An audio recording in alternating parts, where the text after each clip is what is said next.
This meeting is being recorded.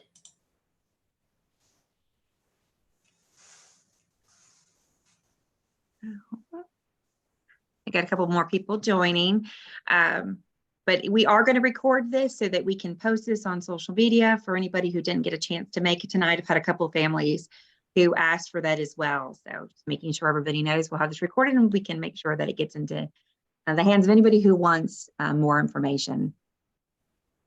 And it is 5:31, so I'm going to go ahead and get started. And if there's little breaks or pauses in my as I'm talking, that's just to let people in as they're arriving. So good evening again. My name is Selena Patton. I am Libertas' school director, and this is our first session of Learning with Libertas. So these sessions are meant to be quick and efficient ways to answer your questions. We will take different topics on a bi-weekly basis and hold these open Zoom meetings so that we can give families and other people in the community an opportunity to come in and hear a little bit more about what we're doing. So it'll be a combination of this and then in-person meetings. So we're just really trying to make sure that we give people multiple ways of accessing our information. And each week I will try to bring in someone to co-host with me, someone who I feel can add value to the conversation. They may be my team members, people in the charter space, other educators, so that we can have ongoing conversations about Libertas. So tonight I have Mr. John Loveday. He's here with me. Mr. Loveday, would you please introduce yourself and say hello? Hey, y'all. I think it's Selena. My name is John Loveday. So nice to meet you guys. What I do, I am in a advisory and supportive role to Libertas. I have been a teacher in South Carolina public charter schools, a principal, a school director, school leader. Also served on a board of a charter school.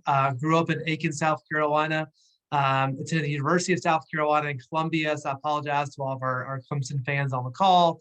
And I currently live in Columbia, and so I love charter schools. I've experienced it firsthand, and I know when charter schools are built for the right reasons and by the right people in the right communities, they really can work well, and they can really serve kids and families at a really high level. And so I'm really excited about Libertas Academy. Is going to be a fantastic school. And I'm just honored to be in this position to help support Selena Patton and the rest of the Libertas family as we move forward. So thank you all for being here, and I look forward to learning more and sharing more with y'all.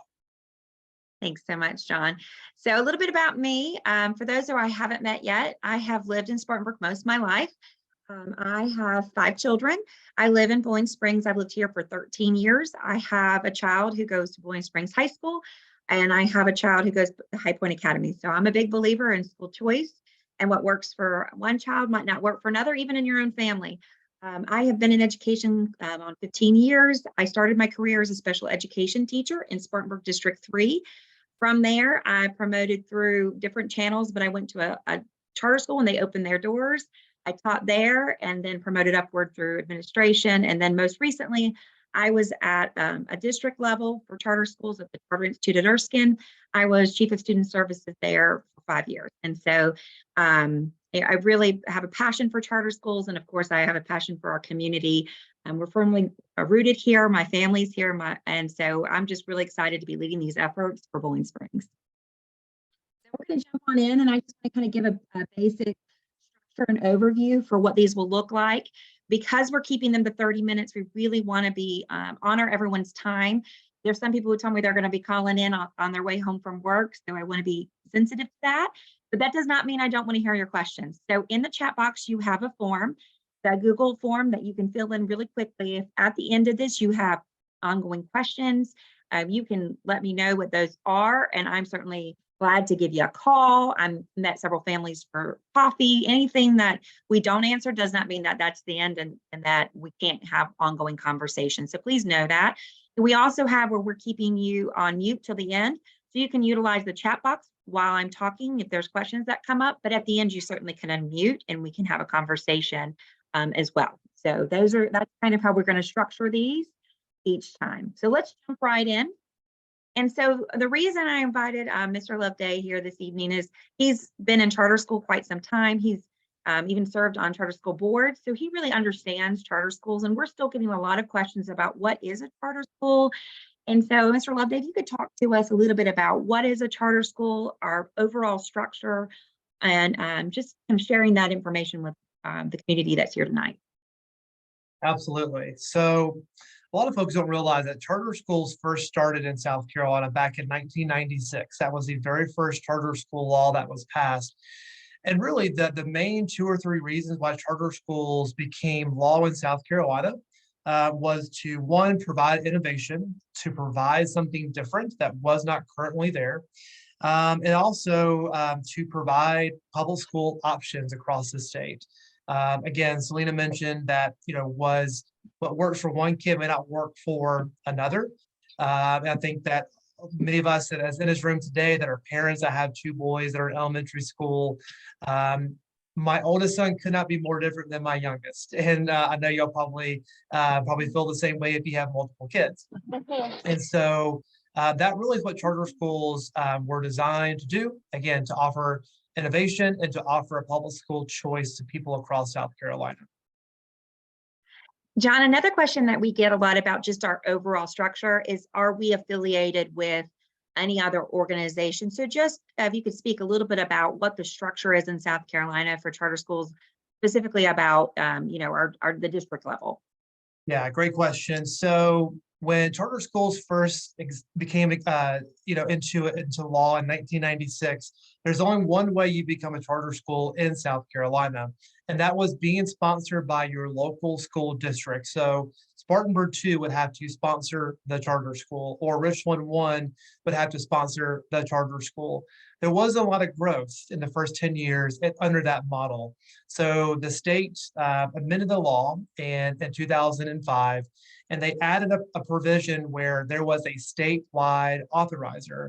And also there could be additional statewide authorizers, meaning a statewide district that could authorize charter schools from Spartanburg to Hilton Head, from Myrtle Beach up to Anderson. And so there are 3 statewide authorizers right now. The South Carolina Public Charter School District is one. Limestone Charter Association is the second. And our authorizer, our sponsor, is a charter institute at Erskine. And so that is our sponsor. That is our school district, if you want to call it that. Yeah. That's great. And I think the other question that we get a lot of is, are we a public school, meaning do we follow the same state and federal guidelines as every other school in South Carolina? Yeah, and this is a common misconception for charter schools really nationwide. And so charter schools, by law, by South Carolina law, they are public schools. Really, the only difference is this is a public school of choice. So you're not, of course, going to be zoned for Libertas Academy. You as a parent are choosing to send your kid to Libertas Academy. Another common misconception is you do not have to live in Spartanburg County in order to attend Libertas Academy. Technically, I could send my kids, who again live here in Columbia, if I wanted to commute every day, my kids could go to Libertas Academy. Now, that's going to be rare and not common, of course, but technically you're not constrained by the county or the community in which you live. And again, because we are public schools, we do have to follow the same state standards, federal compliance, special education compliance, all those things are the same. We'll get into in a second how we're different though, but all those basic fundamental requirements from state and federal law do remain in charter schools. Absolutely. Well, thank you. I hope that helps to clarify some of the misconceptions, but those are questions that are not new. We get them every year all over the state about charter schools. But I do think we're seeing that shift in a better understanding that we are public schools. So let's jump in and talk a little bit more in depth about our school. One of the number one questions I've gotten is about our school location, and we've had some recent updates. I think it's really important and exciting to share with the community what those are. So I'm just going to jump in and just share a little bit about our location. So we are going to be at 300 Rainbow Lake Road. So we are going to be running parallel to the road that runs beside Walmart, up about another half a mile on your right. right next to the United Methodist Church there. The tree line property starts right after the church. And we have 14 acres there currently that we have slated for our property. And so you can see there just as a graphic of the design of the building. I actually met today with our development team, the Department of Education, and the SCDOT. So we are going to make sure traffic, safety, all of that is considered. We are a public school, so we have to follow the same requirement. So we are really excited to have that property, and that will be our forever home. Now, one of the questions I get pretty frequently, and it's a good question, is, I'm sorry, going backward, not forward, is, well, how in the world can we get that building built by August? And so I want to make sure that everybody's clear. On the left side of the screen, what you'll see is the graphic design of the forever home. And we're going to take a little deeper look at that. It's beautiful. And we're really excited, but that isn't going to be done until 2024. So we will be starting our second year, school year in that building. But on the same property, off on your lower right-hand part of your screen, you see 3 additional buildings. Those are prefabricated modular buildings. And so we are going to be housed there for 1 year. Those meet the same safety and standards required for any school. They are only several organizations in this whole state, or in the whole United States rather, that actually make these modulars for school buildings. And so those will be on the property. We will have an SRO. We will, I've already met with the sheriff's office. I'm meeting with the fire chief next week. And so we will have all of the safety considerations for our modulars, including having a separate entrance while our building is under construction for construction workers. So we'll make sure that there's that separation between both spaces. But it'll be a really exciting year because while we are, of course, in the business of educating your kids, at the same time, we'll get to watch our building go up. And so I want to take a little deeper dive at what that's going to look like. So here on your screen are our architectural drawings. So you'll see this big, beautiful 2-story building that really reflects our classical curriculum model, which I'm going to get into in a few minutes. But we really took that into consideration, what we are and what our learning space needs to look like, into the consideration of how the building is designed. So what you see on your lower left-hand part of your screen is our 2-story library. We are a classical curriculum, so that means we really emphasize good literature. And so our library will be full of that. On the right-hand side of your screen, you see a graphic design of our school lobby. So we're going to have big, beautiful open spaces. We'll have outdoor classroom spaces. So we are really excited, but we will not be moving into that building until 2024, but we will have our second year in operation in that building. And the intention with the modulars is that they will come in and they will remove those so that we can use that for maybe potential fields or things like that in the future. So that is just our overview of where we're going to be and what it's going to look like. But now I really want to get into what sets us apart. So a charter by design has to come into a location and offer something different than the local district. And that by no means says that, we know we're surrounded by great schools, but we wanted to bring something different and unique to the learning and what we're going to offer. And that's what charters are intended to do. So we do have some aspects that make us unique, and we're going to talk about that. And first, I get a lot of questions about our curriculum and its core knowledge.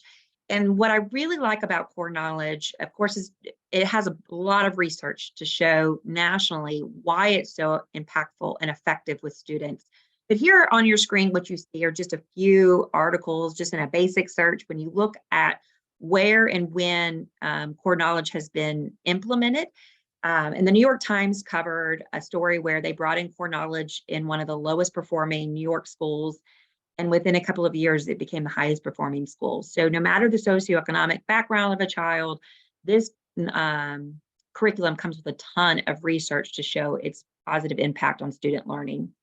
And if you want to take a look at its impact here in South Carolina, we have a school in Anderson, and they are in a church, and they've been in that location for about 5 years, and they are consistently in the top 3 in their math and their ELA scores, and they are using the same curriculum.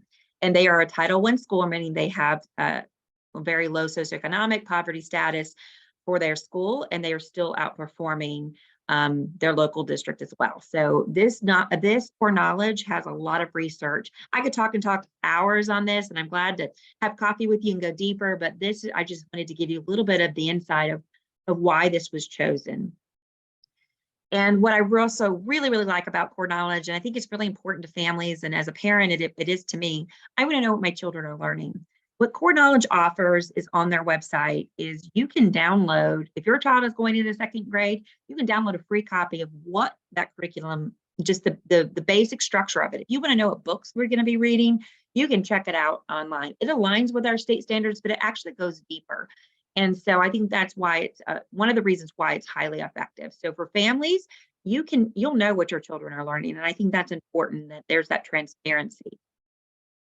Another part of this curriculum is that we have core virtues.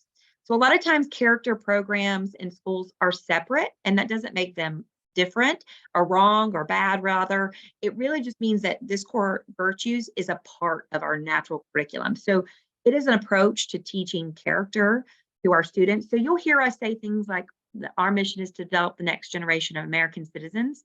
So what that means is we're going to take character traits every month and talk about what that actually looks like. A lot of times we'll tell, a 6-year-old, hey, you need to be respectful. But what does that look like? What does that sound like? What do we expect when we see a child being respectful? And that goes across all the grade levels. So this is woven into our lessons every day. So if we have where we're reading a book and we're studying a character, we might be taking apart that character and looking for the things that are respectful or that demonstrate that character has honesty and generosity. So we're weaving it into every day, and everybody having a common language and common expectation, which is another reason why this curriculum is very successful. And then just high level, we have another curriculum. So core knowledge covers reading, writing, science, and social studies. The complementary curriculum is Eureka Math. Again, this is another curriculum that I feel you can go and read a lot about, and you will find that any school that teaches core knowledge is always teaching Eureka Math, because the two blend very well together. So we're not having 5 different separate sets of curriculum. We're having 2 that are meant to really align with one another. And we're teaching students really how to think, strategize, and solve difficulties and not just get answers. So Eureka Math is really focused on that, but of course it also aligns with our students. But you can go on their website and you can take a look, and they even have videos where you can watch teachers teaching some of the math lessons. So that's all I'm going to cover for now, since we're kind of doing the quick version of an overview of what our school is. And right now, we really want to go just a little on a high level, some different pieces that really set us apart and why. So John, if you could talk to us about some of those unique pieces of our school and why really we have some of these things in our school day. Yeah, thank you, Selena. And as you said, the at the core purpose of a charter school, and actually written into law, the charter school has to offer something different that currently doesn't exist. As a matter of fact, when you go through the application process, you have to answer those questions, and the state looks at where you plan to put the school, and you have to prove that there's not currently anything like what you plan to offer. Because what's the point of starting a school that is just like the school down the street, right? And so lots of ways we're going to be unique, but here are 4 big ones. Number 1 is longer school day, but I would add to that and say that it's not just longer, but it's a better time period for younger children. And so our school day will start at 8 o'clock and it will end at 3:30. And so one, I can tell you this from my own personal experience. My kids here in Columbia go to a traditional public school down the street, they're zone 4, and they have to be there in their seats by 7:15. And I know that's common for a lot of traditional public schools across the state. And y'all, it's a struggle. It is a struggle to get 2 young boys out of bed every morning, up at 6, breakfast, out the door by 7, in their seats by 7:15. The research tells us that young kids, before they approach teenage years, really the sweet spot of their learning is from 10 a.m. to 2 p.m. That's the sweet spot. And so it never made sense to me as an educator, if that's the sweet spot, why are we getting kids to school at 7? if the sweet spot is 10 to 2. Well, the reality is most of the time that is because of busing and the system of getting kids using a restricted amount of buses you have in a school district. You have to get the young kids to school, then those same buses pick up middle school and high school later in the day. And so it's just a logistical reason why kids are at school that early. So we're really excited because this is not a decision based on logistics or buses or transportation. This is a decision based on what's right and best for your kids. And so they will be there a little bit later in the day, starting at 8 o'clock in the morning. But again, they will have a longer school day until 3:30. That helps parents, hopefully, with work and after school pickup. But it also helps kids because they have more time to learn, which goes into our second point here, which is no homework. For some reason, over the years and decades and really generations, we have piled more and more and more homework on kids and families. And reality is, we know that when kids get home, they are ready to, just as we are, we're ready to unwind and to explore other things. And so we will at Libertas plan to organize the day to where kids will get all the standards and learning and enrichment they need in that day, to where you are not going to have piles of homework sent home to you, as a parent or as a student. Now, this is especially true for K through 5. As kids get into middle school, there will be, I'll let Ms. Patton talk more about that. There may be a little bit of expectation when it comes to older grades. But when it comes to K through 5, it's just a no-brainer. And so we're really excited about that. I think it makes a lot of sense. I'll pause there. Ms. Patton, do you want to add any more to that? Yeah, I think you're exactly right. There's not a lot of research that proves homework is effective. Actually, there's little to none that I've ever been able to find. And because we have a longer school day, we really want kids to go home and be kids. And that doesn't mean that you won't have transparency in what they're learning. And then what you might see us asking is for you to read with them at night. We won't ask for a reading log, but we might say, here's the book that they're reading, we're working on as a class, so we will be sending those home. So it's not that there won't be transparency between what's happening in the classroom and the home, but we certainly just don't want to add more to their day when it's already been longer. And as they get older, we certainly will take into consideration that study skills are important as they start to look forward into post-secondary. So those things may be something you'll see in those middle grades, but those are things that we will scaffold and kind of build into, but we certainly feel it's valuable that after that day, long of a day, we want them to go home and rest and then come back to us the next day.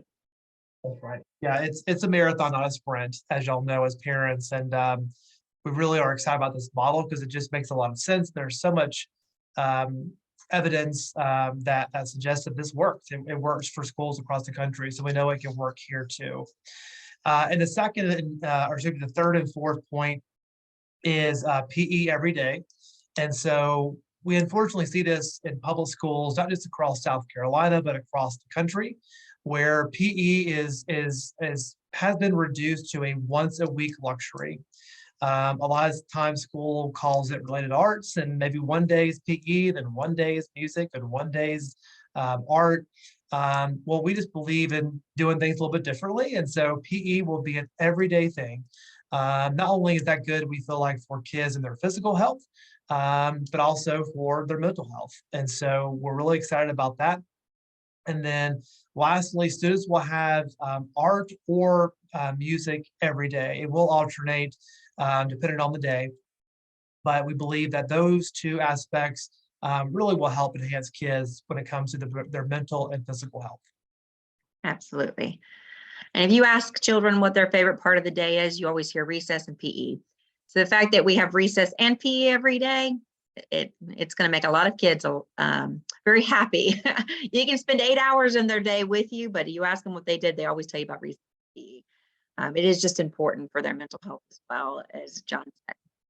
Some other things that you'll see here at Libertas is something very unique to us. There's only a handful of charter schools across the state that offer transportation. We will have 2 buses. We will look at community stops, meaning that we may have to cluster some of our groups and do some pickup at church parking lots, but what that would mean would be, would ask for parent permission. We will get as close to your children as possible. The challenge with charter schools is, as John described earlier, is that we are not bound by geographical location. So we could have kids coming to us from Inman, we could have kids coming to us from Cowpens. And so we really have to work on logistics of how we get the kids who need transportation to us. So that would come in a later step in the enrollment process, that we would start to work out those plans. But we will have 2 buses, and we hope to get as many kids that need transportation to get transportation to them and to the school. Some other things that make us different is you'll find across the state, you'll see kindergarten classrooms all have assistants, but we believe that, you know, when you have a smaller adult to student ratio, you're going to have higher success and academic outcomes. So we are putting assistants in all first grade classes as well. And we will have an assistant in year 1, and that will share between all second grade classes. And that's really for the intention of really getting those foundational skills focused on with our students so that they have a higher success rate as they head into 3rd grade. We will have intervention structures as well, and other adults in the building that will be working with children, but that as part of our model, we will have more in those lower grades. Another great aspect of our school is uniforms. There's just a whole lot of research to prove why uniforms are effective. And I really saw that working in charter schools. When children walk in the door, it's just something that happens. They look at the brand of the clothes that the child are wearing, and there's this natural separation that happens socially when you don't have uniforms. And with uniforms, what you see happen is that children it just evens the playing field. We're all wearing the same things. We have red and blue navy collared shirts and khaki pants, and we'll have hoodies, we'll have our logo on it, but we're going to keep it very cost effective. Right now they're about $18, and so if you think about what you spend as a parent on back to school clothes, I can tell you, as a mom of a child in a charter school, we buy 2 at the beginning of the year. I wash every other day, and I spend about maybe $40 on her school wardrobe. So it's a good thing in a lot of ways. And I have one who's not in, and I spend a whole lot more on his clothing. But I think, you know, there's a lot of research to prove why uniforms impact discipline, and also the socio kind of economic issues, as well as your social emotional impact that it has in a positive way. So uniforms are very beneficial, and also they just look great. And we do not make anything off of those uniforms. Everything that we purchase will be at cost, and so our intention is to get them into the hands of the families in the most cost-effective way. So now I think we're doing really good. We got 2 more minutes left, so we are on track. And I do not have any questions in the chat box, but it doesn't mean that you don't have an opportunity to do that really quickly. But I will say we got one message prior to with a question, and John, I think you could help answer this one. So we got a question about, you know, in the local schools, they do a lot of canceling recess because of weather, maybe too cold. And so, of course, that limits the kids' ability to get out and run around. And so then, you know, it's just, it happens often. And it's some of the things we can't control, especially in South Carolina with our strange weather. But there was that concern is, will we be doing that? And if we are, what else will we have in place for these kids who need to move? Yeah, great question. And so generally speaking, those policies are set by the district, the local school district. For charter schools, generally speaking, those are policies and rules established by the school board. And so I think in general, what I see usually is when the temperature dips below 40 degrees. And so if you're anywhere south of 39, then there's definitely some consideration. Thankfully, we do live in South Carolina, so we don't get a whole lot of extremely cold weather. So it won't impact us more than maybe, a couple of months a year. But I think that's what you're going to find at Libertas is, not being restricted on what a larger entity is telling us to do. As long as it's, meeting South Carolina and federal law, the school can make those decisions locally from a school board position.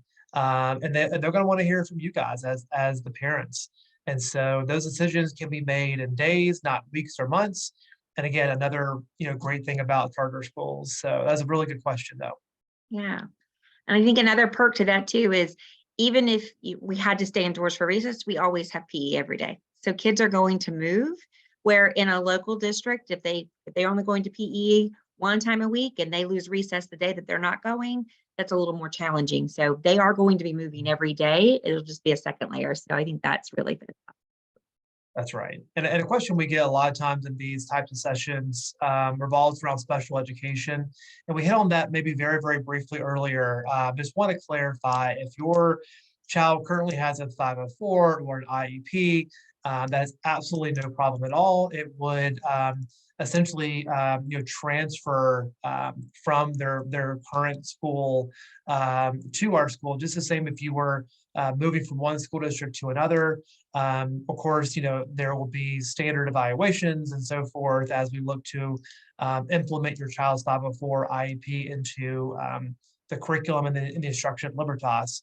But that absolutely does not change. And again, since we are public schools, we will be fully functional and ready to support your child, whether they have a 504 or an IEP or if they don't.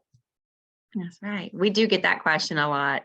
Another one we just got was about GT, and I think you answered it pretty well for special ed, but the same thing for any special populations. Gifted and talented is something that, as a gifted and talented endorsed teacher, I know it's extremely important. What's really neat about Libertas is, and every charter school, is when we don't build the programming for children and make them fit in the programming, we get to build the programming around our kids. So we have the unique challenge of waiting to see what these records that come in for children who are already identified. So what that might look like, I can't answer fully because it could change based on grade level, the records we get. So let's say third grade, I have 20 kids who are identified as GT. That might be more of a push-in GT model, where I could have in my fifth grade in our first year, we could have, let's say, 5 kids. And so we might do a pull-out model, but we will build the model for GT students is what's best in Libertas and what's best for your kids. So the short answer is yes, we'll have GT services. What that looks like will really be dependent upon the population we get, and we will grow and define from there. So that brings us to the end. We are at 6:03, and I promised to keep this as close to the 6 o'clock as I could. So just for everyone here, the thing about charter schools is we are defined in our charter by how many students can come to us. So when the spots are filled, the spots are filled. Where your local district, you can move into that district and they have to put you in the classroom of the school that's closest to your home. In a charter school, we have only so many spots, and that's defined by law. So we are filling up fast. So I'm telling everybody, if it's something you're interested in, even if you still want to continue to learn about it, please apply today. This last week, we had the largest jump in our enrollment, and we continue to see that trending that way now.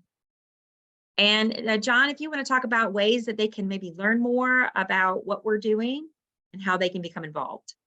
Absolutely. So we're constantly updating the website. So please make sure you save our website to your favorites and look at that as often as you can. Our next information session is February the 2nd. It's going to be at the Boiling Springs Library at 3:30.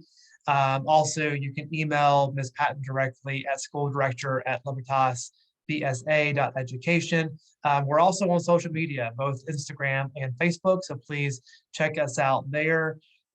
We hope in the near future to be able to share some really exciting news about some after-school programs that we're building out right now. We're still working through the details of that, so we can't share too awful much today, but it's really, really exciting, and it will be really unlike any school in the area when it comes to after-school enrichment programs. And so we're excited about that. So follow us on social media, and you will get that information as soon as it's ready to come live. That's right.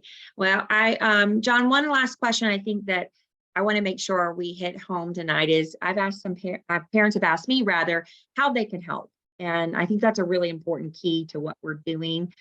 Community support is going to be always very crucial for us and is just important to our success and to the kids that come to us and their success. So if you could talk just briefly what they can do to help. Yeah, so I think the biggest thing is one, follow us on social media. When you see a post, share it with your friends on Facebook, your family on Instagram. But truly at this point, I think just word of mouth is huge. Like we mentioned earlier, public charter schools are schools of choice. And the benefit of that is it's very high stakes on the school's end, as it should be, because the reality is if the school does not produce and the school does not uphold its promises, then parents, just like you, can withdraw your kids as quickly as you enroll them. The benefit of that is that it really increases the sense of urgency for schools like Libertas to constantly improve, to receive feedback, to get better. And again, we don't have the luxury of waiting days and weeks and months to make improvements. We have to do it now. It's a very, private sector mentality, small business mentality of customer satisfaction. And so I think the benefit of that for families is that we want to make this school the best it can be in year one. And we want to be even better in year 2 and even better in year 3.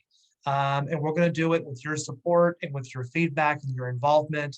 So again, please get involved, follow us on social media, help us spread the word about the school. And we're so excited. This will be truly unlike any school in the area. And so we're really excited about it. And thank you all so much for being here, your interest and your support in the school. I think you said that beautifully, and there's not much more for me to add. If I did not answer your questions, please go on to that form and enter it. I'll be glad to give you a separate call at another time, meet with you, whatever that looks like. I'm happy to do that. And I just appreciate everyone's time. And John, I really appreciate you coming tonight too to help spread the good news of this charter school coming to Bowling Springs. So again, thank you everyone. And I hope to see you at our February 2nd information session. Bye, everyone. Bye.